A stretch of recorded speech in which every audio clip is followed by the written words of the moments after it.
दोस्तों, अगर आपने पिछले कुछ दिनों में न्यूज़ देखी होगी तो आपने एक चीज जरूर नोटिस की होगी। जंतर मंतर का प्रोटेस्ट खत्म हो चुका है, लेकिन कहानी यहीं खत्म नहीं हुई। अब शुरू हुई है इन्वेस्टिगेशन, और इसी इन्वेस्टिगेशन के दौरान Delhi police, UP police, Bihar police लगातार लोगों को आइडेंटिफाई कर रही है। कुछ लोगों को नोटिस भेजे जा रहे हैं, कुछ लोगों को अरेस्ट किए जा रहे हैं, और कई लोगों के मन में एक ही सवाल है। अगर मैं सिर्फ प्रोटेस्ट में गया था, क्या मुझे भी अरेस्ट किया जा सकता है? पुलिस किसी को आइडेंटिफाई कैसे कर रही है? कौन कौन से लीगल सेक्शंस लग रहे हैं? क्या सिर्फ प्रोटेस्ट में खड़े होने से क्रिमिनल केस बन जाता है? और अगर पुलिस कल आपके घर पहुंच जाए तो आपको क्या करना चाहिए? आज हम इमोशन से नहीं, सिर्फ कॉन्स्टिट्यूशन और सिर्फ लॉ की लैंग्वेज में बात करेंगे। मैं लीगल पोजीशंस के को इतना सिंपल बनाऊंगा कि वीडियो के एंड तक आप किसी भी न्यूज़ डिबेट से ज्यादा क्लियरली इस पूरे इशू को समझ पाएंगे। इस वीडियो को मैंने एग्जैक्टली 5 क्वेश्चंस के अराउंड डिजाइन किया है। पहला, पुलिस किस लॉ के अंडर लोगों को अरेस्ट कर रही है? दूसरा, पुलिस को कैसे पता चल रहा है कि प्रोटेस्ट में कौन था? तीसरा, कौन कौन से क्रिमिनल सेक्शंस लग सकते हैं? चौथा, अगर किसी के अगेंस्ट एफआईआर हो गई तो उसके लीगल रेमेडीज क्या है? और पांचवा, अगर पुलिस आपको नोटिस भेज दे या घर आ जाए तो सबसे पहले आपको क्या करना चाहिए? वीडियो को एंड तक आपको सिर्फ इन्फॉर्मेशन नहीं बल्कि प्रैक्टिकल लीगल अवेयरनेस मिलेगी। तो वीडियो को शेयर करना मत भूलिएगा, चैनल को सब्सक्राइब कर लो। ठीक है। सबसे पहले एक बहुत इंपॉर्टेंट चीज समझिए। मीडिया का फोकस प्रोटेस्ट पर था, लॉ का फोकस प्रोटेस्ट के बाद शुरू होता है। ये बहुत बड़ा डिफरेंस है। जब प्रोटेस्ट चल रहा होता है तब पुलिस का ऑब्जेक्टिव होता है crowd control, barricades, traffic, law and order. लेकिन जैसे ही प्रोटेस्ट खत्म होता है, इन्वेस्टिगेशन स्टार्ट होती है। अब पुलिस का ऑब्जेक्टिव चेंज हो जाता है। अब पुलिस भीड़ को नहीं देख रही, इंडिविजुअल्स को देख रही है। कौन था, किसने क्या किया, किसने बैरिकेड तोड़ा, किसने पुलिस पर अटैक किया, किसने सिर्फ प्रोटेस्ट अटेंड किया, और किसने सिर्फ वीडियो बनाए। लॉ के लिए सब अलग अलग कैटेगरीज हैं, और इसी वजह से इन्वेस्टिगेशन प्रोटेस्ट के बाद और ज्यादा डिटेल्ड हो जाती है। अब देखते हैं पुलिस के अकॉर्डिंग अब तक सिचुएशन क्या है। मीडिया रिपोर्ट्स के मुताबिक लगभग 15 एफआईआर रजिस्टर्स की गई हैं। पुलिस ने क्लेम किया है कि 130 से ज्यादा पुलिस पर्सनल्स इंजर्ड हुए हैं, और रिपोर्ट्स के अकॉर्डिंग लगभग 65 स्टूडेंट्स भी इंजर्ड हुए। मैं एक लीगल एजुकेटेड होने के नाते यहाँ एक इंपॉर्टेंट क्लैरिफिकेशन देना चाहूंगा। ये फिगर्स पुलिस स्टेटमेंट्स और मीडिया रिपोर्ट्स पर बेस्ड हैं। फाइनल ट्रुथ क्या है, ये इन्वेस्टिगेशन, एविडेंस और अल्टीमेटली कोर्ट डिसाइड करेगी। लॉ में एलिगेशन और प्रूफ दोनों अलग चीजें होती हैं, इसलिए किसी भी नंबर को फाइनल जुडिशियल फाइंडिंग समझना गलत होगा। अब सबसे इंपॉर्टेंट क्वेश्चन, पुलिस असल में प्रूफ क्या करना चाहती है? बहुत लोग सोच रहे हैं कि पुलिस बस ये देख रही है कि प्रोटेस्ट में कौन था, लेकिन लीगली ऐसा नहीं है। पुलिस को सिर्फ प्रेजेंस प्रूफ नहीं करनी, पुलिस को रोल प्रूफ करना होता है। ये क्रिमिनल लॉ का एक बेसिक प्रिंसिपल है। Indian criminal justice system individual liability पर काम करता है। मतलब हर इंसान का रोल अलग एवेल्युएट किया जाएगा, और इसीलिए पुलिस हर इंडिविजुअल के कंडक्ट को एनालाइज कर रही है। अब सवाल उठता है, कौन सा रोल इन्वेस्टिगेट किया जा रहा है? पुलिस रिपोर्ट्स के मुताबिक वो ये देख रही है कि किसने बैरिकेड्स क्रॉस किया, किसने गवर्नमेंट प्रॉपर्टी डैमेज की, किसने पुलिस ऑफिसर्स पर असॉल्ट किया, किसने वायलेंस को इंकरेज किया, किसने अनलॉफुल असेंबली ऑर्गेनाइज की, किसने मार्च कोऑर्डिनेट की, किसने मोबिलाइजेशन मैसेजेस को सर्कुलेट किया, और अगर किसी ने लॉजिस्टिक्स अरेंज किए तो उसका रोल क्या था। लेकिन एक लीगल प्रिंसिपल याद रखिएगा, इन्वेस्टिगेशन का मतलब गिल्ट नहीं होता। इन्वेस्टिगेशन सिर्फ एविडेंस कलेक्ट करने का प्रोसेस है। कोर्ट ही डिसाइड करेगी कि एविडेंस सफिशिएंट है या नहीं। अब आता है वो क्वेश्चन जो शायद सबसे ज्यादा लोग पूछ रहे हैं, पुलिस को इतने सारे लोगों के नाम कैसे पता चल रहे हैं? क्या सिर्फ सोशल मीडिया देखकर अरेस्ट हो सकते हैं? क्या सिर्फ एक सेल्फी अपलोड कर देने से पुलिस आइडेंटिफाई कर लेगी? रियलिटी थोड़ी डिफरेंट है। पुलिस एक नहीं बल्कि मल्टीपल मेथड्स यूज करती है। AI, artificial intelligence, facial recognition, CCTV, drone footage, mobile video, social media, digital forensics, witness statements, इन सब को कंबाइन करके पुलिस एक एविडेंशियली चेन बनाने की कोशिश करती है, और इसी चेन के बेसिस पर इन्वेस्टिगेशन आगे बढ़ती है।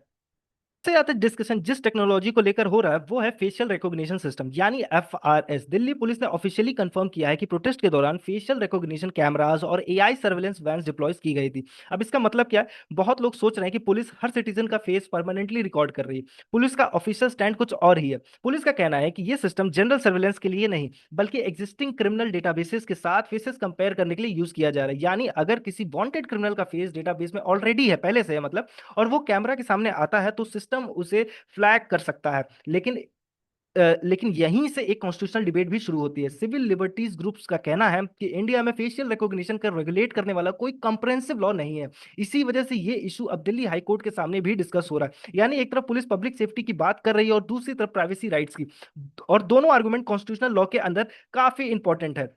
फेशियल रिकॉग्निशन के अलावा सीसीटीवी इन्वेस्टिगेशन का सबसे पावरफुल टूल होता है। दिल्ली पुलिस अपना सीसीटीवी नेटवर्क एनालाइज करती है। ट्रैफिक कैमरास, जंतर मंतर के आसपास लगे कैमरास, पार्लियामेंट रूट के cameras, near by commercial building के कैमरास, सबका फुटेज कलेक्ट किया जा सकता है। फिर इन्वेस्टिगेटर्स टाइमलाइन बनाते हैं, कौन किस टाइम किस जगह था, किस डायरेक्शन से गया। कहा गया कि इस ग्रुप के साथ था। लॉ में इसे सर्कमस्टेंशियल एविडेंस का इंपॉर्टेंट पार्ट माना जाता है, लेकिन सिर्फ सीसीटीवी में दिख जाना ऑटोमेटिक गिल्ट स्टैब्लिश नहीं करता। उस फुटेज को दूसरे एविडेंस के साथ कोरिलेट करना भी पड़ता है।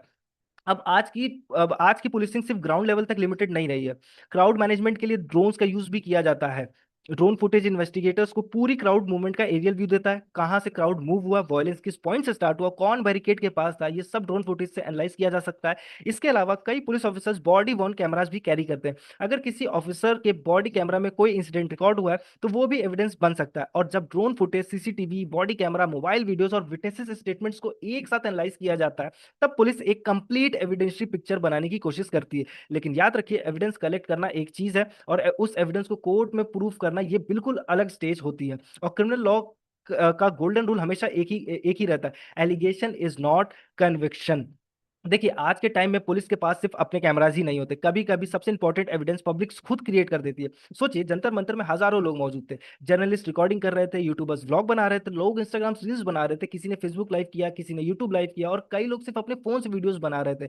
अब ये सारे वीडियोस इन्वेस्टिगेशन का हिस्सा बन सकते हैं। पुलिस इन वीडियोस को कलेक्ट करती है, फिर कंपेयर करती है और देखने की कोशिश करती है कि क्या किसी पर्टिकुलर पर्सन की प्रेजेंस या उसका कंडक्ट अलग अलग वीडियोस में कंसिस्टेंटली दिख रहा है।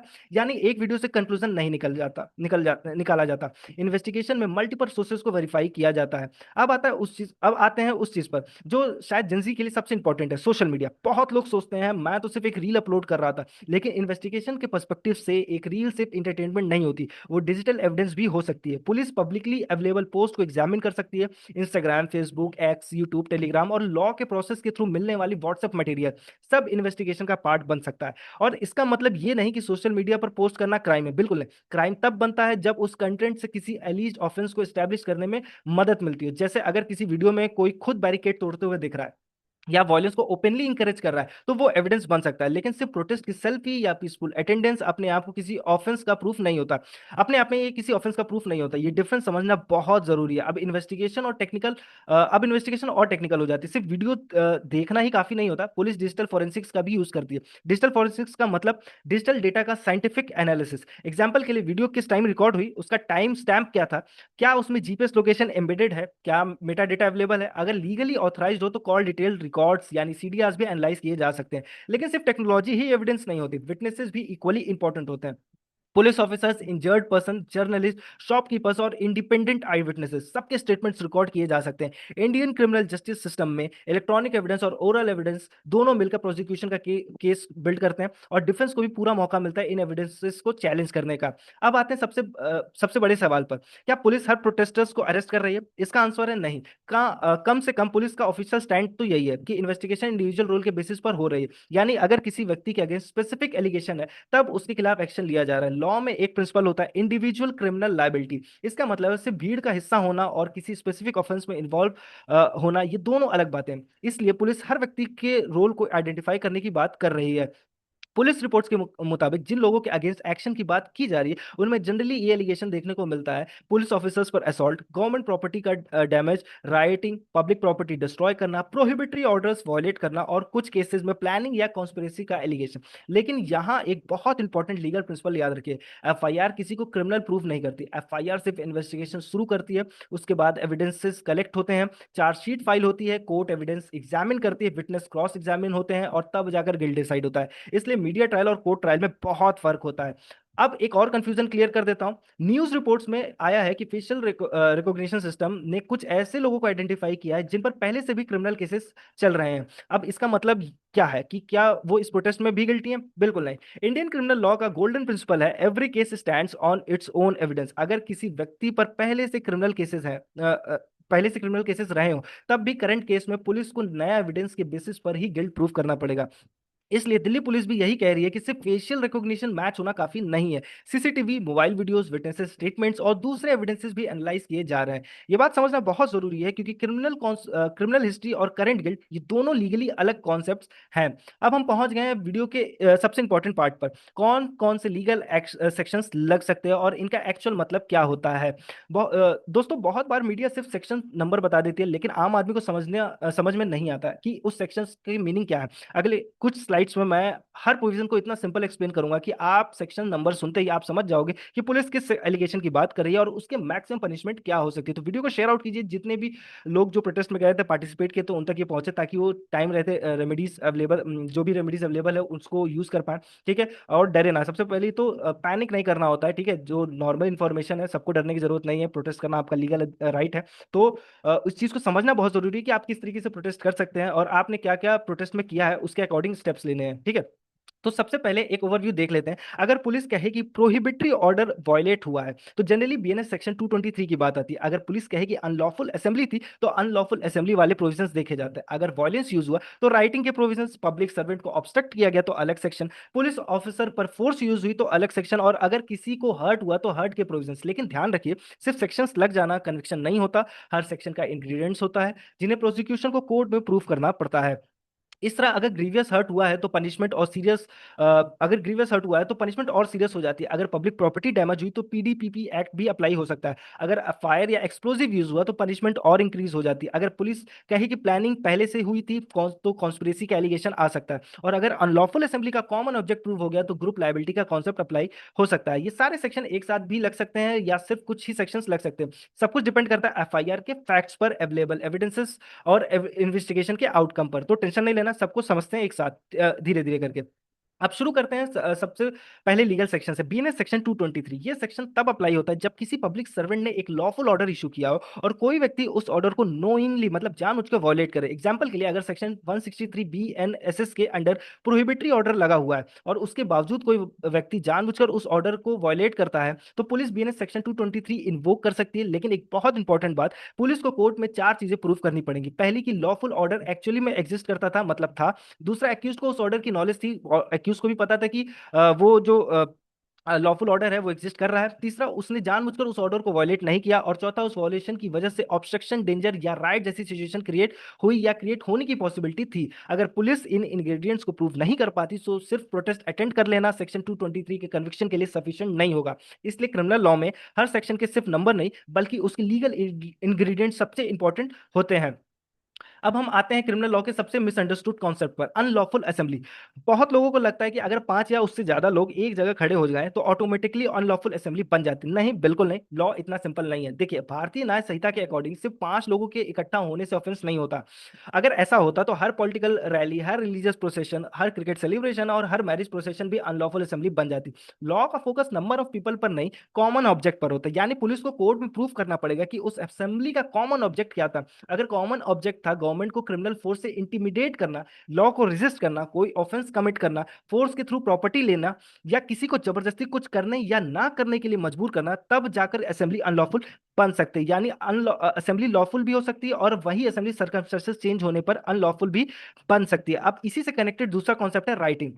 राइटिंग तब होती है जब अनलॉफुल असेंबली का कोई मेंबर कॉमन ऑब्जेक्ट को अचीव करने के लिए फोर्स या वॉयलेंस यूज करता है। यहाँ एक बहुत इंपॉर्टेंट प्रिंसिपल है, लॉ ये नहीं कहता कि हर मेंबर ने वॉयलेंस किया हो। अगर प्रोसिक्यूशन ये स्टैब्लिश कर दे कि वॉयलेंस कॉमन ऑब्जेक्ट के फर्दरेंस में हुई थी तो बाकी मेंबर्स की लाइबिलिटी का क्वेश्चंस भी उठ सकता है, लेकिन ऑटोमेटिकली नहीं होता। कोर्ट हर अक्यूज का रोल, उसकी प्रेजेंस और अवेलेबल एविडेंसेस को इंडिविजुअली एग्जामिन करती है। इसीलिए सुप्रीम कोर्ट बार बार कहती है कि mayor presence is not always enough.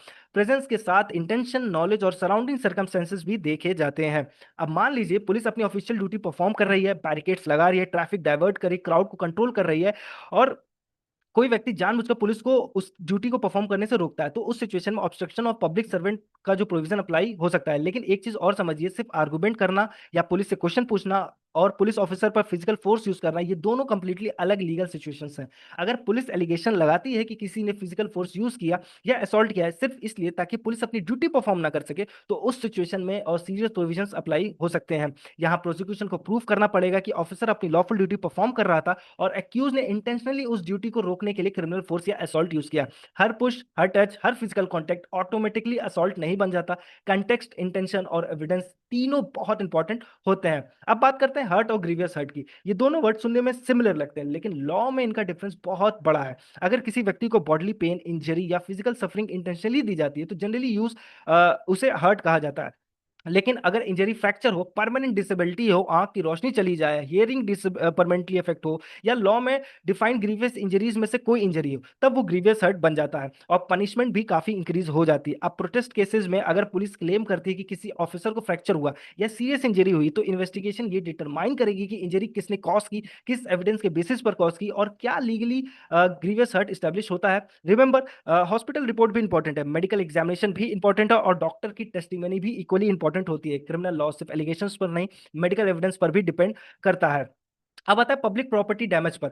ये प्रोटेस्ट रिलेटेड केसेस में सबसे कॉमनली डिस्कस होने वाला इशू होता है। अगर किसी ने इंटेंशनली किसी प्रॉपर्टी को डैमेज किया है और उसे रॉन्गफुल लॉस हुआ, तो लॉ उसे मिसचीफ कहता है। लेकिन अगर डैमेज प्रॉपर्टी गवर्नमेंट की हो, जैसे पुलिस व्हीकल, गवर्नमेंट बस, बैरिकेड, पब्लिक बिल्डिंग, या कोई पब्लिक इंफ्रास्ट्रक्चर, तब एक और इंपॉर्टेंट लॉ सामने आता है, prevention of damage to public property act. और इस एक्ट का पर्पस सिंपल है। पब्लिक प्रॉपर्टी किसी एक गवर्नमेंट ऑफिसर की प्रॉपर्टी नहीं होती, वो टैक्सपेयर्स के पैसे से बनी होती, यानी मेरी, आपकी और हर सिटीजन की प्रॉपर्टी। इसीलिए लेजिस्लेचर ने पब्लिक प्रॉपर्टी को प्रोटेक्ट करने के लिए सेपरेट एक्ट बनाया है। अगर ऑर्डिनरी डैमेज प्रूव होता है तो पनिशमेंट अलग होती है, और अगर फायर या एक्सप्लोजिव का यूज होता है तो पनिशमेंट और भी ज्यादा सीरियस हो सकती है। लेकिन यहाँ भी वही प्रिंसिपल अप्लाई होता है, पुलिस को प्रूव करना पड़ेगा कि डैमेज किसने किया, कैसे किया, और उसका एविडेंस क्या है। अब हम आते हैं क्रिमिनल लॉ के दो सबसे पावरफुल कॉन्सेप्ट पर, क्रिमिनल कॉन्स्पिरेसी और कॉमन ऑब्जेक्ट। दोनों का नाम सिमिलर लग सकता है, लेकिन दोनों अलग कॉन्सेप्ट है। सबसे पहले क्रिमिनल कॉन्स्पिरेसी। लॉ कहता है अगर दो या दो से ज्यादा लोग मिलकर पहले से प्लान बनाते हैं कि कोई इलीगल एक्ट करना है या लीगल एक्ट को इलीगल तरीके से करना है, तो सिर्फ एग्रीमेंट भी ऑफेंस बन सकता है। यानी क्राइम कंप्लीट होना जरूरी नहीं, कभी कभी प्लानिंग ही ऑफेंस बन जाती है। अब दूसरा कॉन्सेप्ट है कॉमन ऑब्जेक्ट। ये प्रोटेस्ट केसेस में बहुत इंपॉर्टेंट होता है। सपोज 100 लोग एक अनलॉफुल असेंबली का पार्ट है, उनमें से सिर्फ 10 लोग बैरिकेड तोड़ते हैं। क्वेश्चन ये उठता है कि बाकी 90 लोग की लाइबिलिटी क्या होगी। लॉ का आंसर है, अगर प्रोसिक्यूशन प्रूव कर दे कि ऑफेंस असेंबली के कॉमन ऑब्जेक्ट को अचीव करने के लिए हुआ, ये मेंबर्स को पता था कि ऐसा ऑफेंस लाइकली है, तो दूसरे मेंबर्स पर भी लाइबिलिटी आ सकती है। लेकिन अगर ये बहुत इंपॉर्टेंट है, mere presence is not automatically equal to guilt. Supreme court ने कई जजमेंट्स में कहा है कि हर केस के फैक्ट्स अलग होते हैं, हर मेंबर का कंडक्ट, रोल और एविडेंस इंडिविजुअली एग्जामिन किया जाता है। अब आता है सबसे सीरियस एलिगेशंस पर, अटेम्प्ट टू मर्डर। ये सेक्शन हर प्रोटेस्ट केस में नहीं लगता, और ना ही सिर्फ इंजरी हो जाने से ऑटोमेटिकली अप्लाई हो जाता है। लॉ यहाँ इंटेंशन को देखता है। क्वेश्चन ये होता है कि क्या एक्यूज का इंटेंशन या नॉलेज या ऐसी थी कि अगर उसका एक्ट सक्सेसफुल हो जाता तो विक्टिम की डेथ हो सकती थी। एग्जाम्पल के लिए, डेडली वेपन का यूज करना, का यूज हेड पर डेंजरस अटैक या किसी वायलेंट एक्ट जो नॉर्मली डेथ कॉज कर सकता हो, अगर पुलिस ऐसे एलिगेशंस लगाती है तो प्रोसिक्यूशन को कोर्ट में उस इंटेंशन को भी स्टैब्लिश करना पड़ेगा। इसलिए attempt to murder ordinary hurt से काफी डिफरेंट ऑफेंस है, और पनिशमेंट भी बहुत ज्यादा सीरियस हो सकता है। लेकिन याद रखिए, सिर्फ सीरियस एलिगेशन लगा देना और उस एलिगेशन के बियॉन्ड रीजनेबल डाउट प्रूफ करना, ये दोनों अलग चीजें हैं। अब मान लीजिए पुलिस ने आपके अगेंस्ट एफआईआर रजिस्टर कर दी, क्या इसका मतलब सब खत्म हो गया? बिल्कुल नहीं। इंडियन कॉन्स्टिट्यूशन और क्रिमिनल प्रोसीजर दोनों आपके लीगल रेमेडीज देते हैं, और इसी वजह से हम कहते हैं कि इंडियन रूल लॉ पर चलने वाला देश है। यहाँ अरेस्ट के बाद भी लीगल राइट्स होते हैं, और इन्वेस्टिगेशन के दौरान भी राइट्स होते हैं। अब हम प्रैक्टिकल रेमेडीज को समझेंगे। ठीक है, सबसे पहले सिचुएशन, पुलिस अरेस्ट नहीं करती, सिर्फ नोटिस भेजती है। बहुत लोग पैनिक हो जाते हैं, लेकिन पैनिक करना सबसे बड़ी गलती होती है। नोटिस को ध्यान से पढ़िए, देखिए एफआईआर नंबर क्या है, कौन से सेक्शंस मेंशन है, किस कैपेसिटी में बुलाया गया है, विटनेस, सस्पेक्ट या एक्यूज। अगर जरूरत हो तो एडवोकेट के साथ जाएं, और जो भी डॉक्यूमेंट रिसीव करे उसकी कॉपी अपने पास रखिए। एक एक्सपीरियंस लॉयर इन्वेस्टिगेशन के इनिशियल स्टेज पर बहुत डिफरेंस क्रिएट कर सकता है, इसलिए उससे सलाह लेना ना भूलें। ठीक है। दूसरा है, अब मान लीजिए नोटिस नहीं, सीधे अरेस्ट हो गए, तो क्या राइट्स खत्म हो जाते हैं? बिल्कुल नहीं। इंडियन कॉन्स्टिट्यूशन के आर्टिकल 22 और क्रिमिनल प्रोसीजर अरेस्टेड पर्सन को इंपॉर्टेंट सेफ देते हैं। आपको अरेस्ट का रीजन बताया जाना चाहिए, आपको फैमिली या फ्रेंड को इन्फॉर्म करने का अधिकार है, आप एडवोकेट से कंसल्ट कर सकते हैं, आपको जनरली 24 आवर्स के अंदर मजिस्ट्रेट के सामने प्रोड्यूस किया जाना होता है, आप अरेस्ट मेमो रिसीव करने के हकदार हैं, और अगर जरूरत हो मेडिकल एग्जामिनेशन भी कराया जा सकता है। याद रखिए, पुलिस के पावर्स हैं, लेकिन सिटीजन्स के राइट्स भी उतने ही इंपॉर्टेंट है। रूल ऑफ लॉ के मतलब यही है। देखो, रूल ऑफ लॉ का मतलब भी यही बैलेंस क्रिएट करना है। सबसे कॉमन क्वेश्चन, सर बेल कैसे मिलेगी? तो सबसे पहले रेगुलर बेल ये अरेस्ट के बाद ली जाती है। रेगुलर बेल बेसिकली अरेस्ट के बाद ली जाती है। दूसरा है स्टैट्यूटरी बेल, ये तब मिल सकती है जब इन्वेस्टिगेशन प्रिस्क्राइब टाइम के अंदर कंप्लीट ना हो और लॉ उसका अधिकार देता हो। तीसरा है एंटीसिपेटरी बेल, ये अरेस्ट से पहले ली जाती है जब किसी व्यक्ति को जेन्युइन अप्रहेंशन हो कि पुलिस उससे अरेस्ट कर सकती है और लॉ उसे ऑफेंस में एंटीसिपेटरी बेल अलाउ करता हो। लेकिन एक बात याद रखिए, बेल कोई ऑटोमेटिक राइट नहीं होती, और हर केस में कोर्ट ऑफेंस की नेचर, एविडेंस और इन्वेस्टिगेशन की स्टेज और कोई दूसरे फैक्टर्स देख के कई दूसरे फैक्टर्स देख कर डिसीजन लेती है। इसलिए हर केस की स्ट्रेटेजी अलग होती है, और इसलिए एक्सपीरियंस लीगल एडवाइस बहुत इंपॉर्टेंट होता है। तो वीडियो को शेयर आउट कीजिएगा अपने सारे दोस्तों तक, रिलेटिव्स तक, ताकि वो इन्फॉर्मेशन शेयर हो पाए, ताकि उनको चीजें समझ में आ पाए बहुत इजीली। ठीक है। अब मान लीजिए कि आपके अगेंस्ट एफआईआर रजिस्टर हो गई है, तो क्या एफआईआर रजिस्टर होते ही सब कुछ खत्म हो जाता है? बिल्कुल नहीं। इंडियन लीगल सिस्टम हर सिटीजन को चैलेंज करने का अधिकार देता है। अगर किसी व्यक्ति को लगता है कि एफआईआर बिना लीगल बेसिस के रजिस्टर हुई है, या एफआईआर में जो लिगेशंस है वो इवन अगर सच में मान लिया जाए तब भी कोई क्रिमिनल ऑफेंस नहीं बनता, तो हाई कोर्ट के पास जाने का ऑप्शन अवेलेबल होता है। इस प्रोसेस को आम लैंग्वेज में हम एफआईआर क्वेश्चन कहते हैं। हाई कोर्ट अपने इनहेरेंट पावर का यूज करके देखती है कि क्या इन्वेस्टिगेशन कंटिन्यू होनी चाहिए, या एफआईआर को ही क्वेश कर दिया जाना चाहिए। इस तरह अगर किसी भी व्यक्ति का कॉन्स्टिट्यूशनल राइट्स वॉल्यूट होता है, जैसे इलीगल डिटेंशन या ड्यू प्रोसेस फॉलो नहीं किया गया, तो हाई कोर्ट के सामने रिट पिटीशन भी फाइल की जा सकती है। यहाँ एक इंपॉर्टेंट बात याद रखिएगा, हाई कोर्ट इन्वेस्टिगेशन का सब्स्टिट्यूट नहीं होती। कोर्ट सिर्फ ये देखती है कि लॉ का मिसयूज तो नहीं हो रहा, और कॉन्स्टिट्यूशनल सेफगार्ड फॉलो हो रहे हैं या नहीं। इसी वजह से हर एफआईआर क्वेश नहीं होती, और हर एफआईआर कंटिन्यू भी नहीं रहती। सब कुछ फैक्ट्स और लॉ पर डिपेंड करता है। अब मान लीजिए पुलिस आपको कॉल करती है, या नोटिस भेजती है, या घर आ जाती है। ऐसे टाइम पर सबसे बड़ी गलती होती है पैनिक। पैनिक में लोग या तो भागने लगते हैं, या सोशल मीडिया पर वीडियोस बनाना शुरू कर देते हैं। दोनों ही गलत अप्रोच है। एक लीगल अवेयर सिटीजन को क्या करना चाहिए? सबसे पहले